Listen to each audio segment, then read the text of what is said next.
J'étais debout à la fenêtre en train de chercher le camion de glace, ce qui n'aurait pas été si étrange. Mais j'étais nue, et il était 4 heures du matin. Qu'est-ce que tu fais, mon amour a demandé ma femme. Lorraine, dans la brume de l'aube. J'ai cru entendre quelque chose. Ai-je répondu en retournant au lit, décidant que ce n'était probablement pas le meilleur moment pour avouer que j'avais des hallucinations. Lorsque l'ordre de confinement dû au Covid est entré en vigueur, Lorraine et moi avons plaisanté en disant que rien ne changerait pour nous. En tant que casaniers vivant à East Hollywood et passant des quantités absurdes de temps ensemble, on aurait dit que nous avions attendu ce moment toute notre vie. Nous avons fait face en cuisinant des plats réconfortants élaborés et en adoptant un chihuahua d'un refuge. Tous ceux que nous connaissions avaient survécu au Covid sans encombre. Alors quand nous avons été testés positifs 2 ans après le début de la pandémie, nous avons fermé nos ordinateurs et nous nous sommes blottis sur le canapé en nous demandant combien de films. Mission impossible, nous pourrions enchaîner avant d'être à nouveau sur pied. Puis, 435 jours de maladie plus tard, j'ai dit à l'amour de ma vie de se trouver un autre partenaire.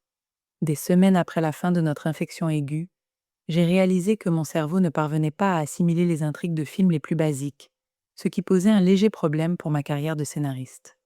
Lorraine a suggéré que nous regardions des documentaires animaliers, mais mon système nerveux était si à vif que voir une orque chasser un phoque me faisait fondre en larmes.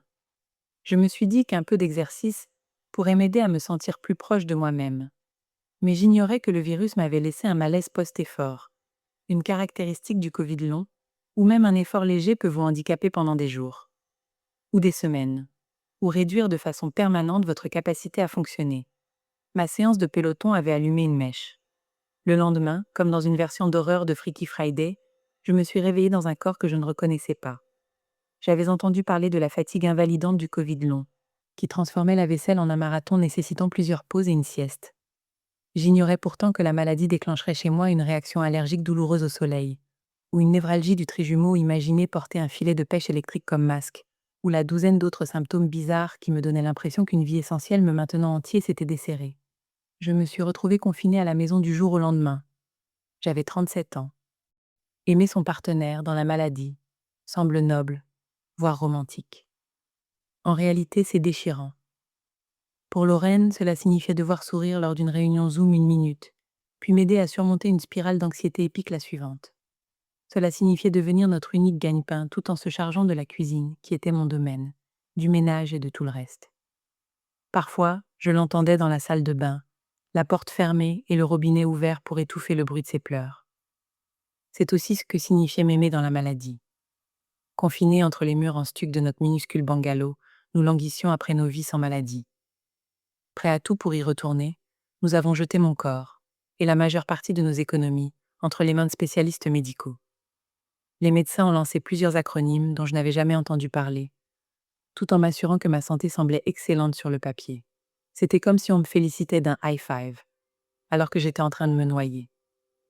Ce qu'il voulait dire, c'est que j'étais confrontée à une maladie chronique qui n'apparaissait pas dans les tests, que personne ne comprenait vraiment, et pour laquelle il n'existait aucun traitement connu.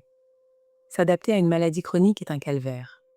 La lumière et le son me donnaient des migraines, donc fini les sorties au parc à chiens de Silver Lake. Fini les aventures culinaires dans Los Angeles, car la plupart des aliments me détruisaient les intestins. Le sexe est devenu douloureux, alors nous avons arrêté. Le pire de tout, cependant, c'est que nous avons cessé de parler de devenir parents, de voyager ou de planifier quoi que ce soit au-delà de ce que nous allions dîner, car il était difficile de croire à un avenir où tout cela serait possible. La nuit, nous nous tenions la main, un réconfort familier dans une vie qui nous était devenue étrangère. Les doigts de Lorraine, entrelacés aux miens, étaient une encre m'empêchant de dériver vers le monde de ma maladie. Dans ces moments-là, j'oubliais la douleur et les limites, et je me surprenais à sourire, perdu dans les jours radieux d'avant que tout ne change. Mais le Covid long est, long. Des mois, peut-être des années. Ou peut-être pour toujours encore une fois. Personne ne le sait vraiment. Ce côté jour de la marmotte. Gérer les mêmes symptômes jour après jour ennuyeux. Finit par vous briser mentalement. Puis, cela vous brise le cœur. Au fil du temps, mes pensées ont commencé à s'assombrir. Lorsque Lorraine ne s'est plus sentie en sécurité de me laisser seule à la maison pendant ses voyages d'affaires, nous avons su que nous devions emménager avec ma famille dans le nord de la Californie.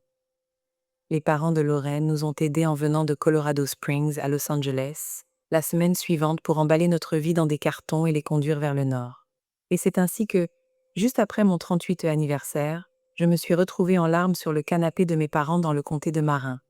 La première chose que l'on voit en entrant dans la maison, c'est notre photo de mariage. Les bras de Lorraine sont enroulés autour de mes épaules. Elle me regarde avec des larmes de joie, me disant que c'est le plus beau jour de sa vie. Je lui souris, sur le point de dire la même chose. J'étais là, l'homme en bonne santé et plein de promesses qu'elle avait épousé. Le gars qui, lors de l'un de nos premiers rendez-vous dans un piano-bar, l'avait regardé chanter « La vie en rose », dans un français parfait, et en était tombé éperdument amoureux. À 20 ans, Lorraine était comme une mystique pour moi. Elle était si bien dans sa peau, préférait lire un livre plutôt que de sortir, et s'endormait à la minute où ses boucles serrées et brillantes touchaient son oreiller. J'étais névrosée, sujet à l'insomnie, et j'aimais faire la fête. C'était un déséquilibre parfait. Au cours des 12 années suivantes, notre lien nous a portés à travers les hauts et les bas des études supérieures, les déménagements à l'autre bout du pays, les décès d'amis et de membres de la famille, et finalement jusqu'à l'hôtel. Notre jour de mariage, entrant en collision avec ce moment. Le jour où j'ai admis ma défaite face à la maladie chronique, fut un choc violent. Je ne me reconnaissais plus sur cette photo, et j'ai commencé à m'en détourner chaque fois que je passais devant elle dans le couloir. Puis je me suis détournée de Lorraine. J'avais perdu tant de pans de ma vie que je croyais assurée que je m'étais convaincue qu'elle serait la prochaine perte.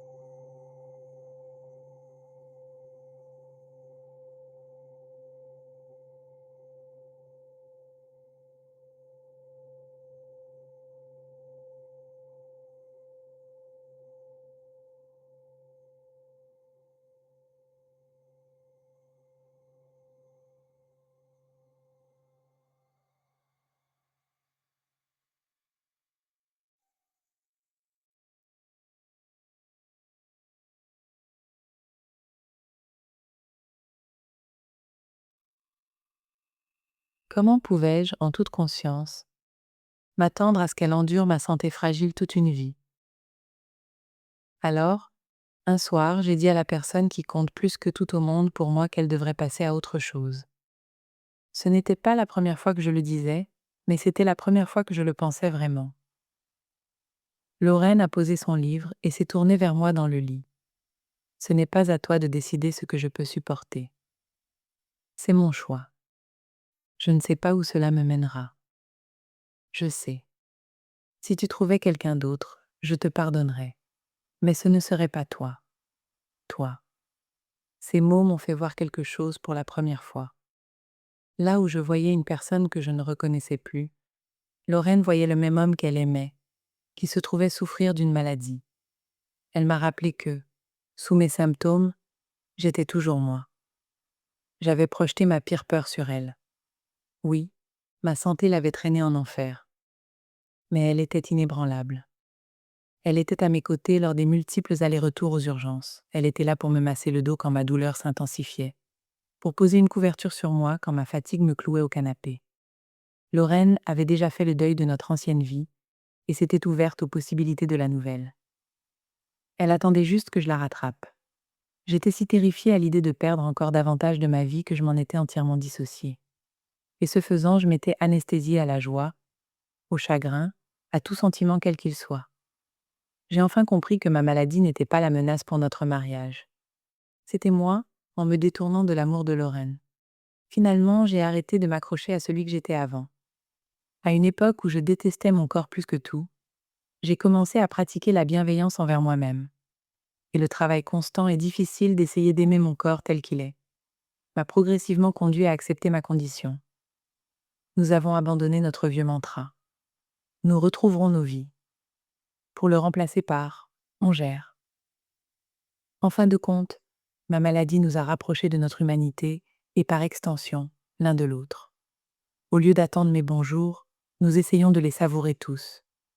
Même ceux où je suis à l'horizontale et où la seule chose que nous puissions faire est de regarder un film au lit. Au cas où vous vous poseriez la question, nous avons vu tous les Mission Impossible plusieurs fois. Aujourd'hui, je parviens même à suivre l'intrigue.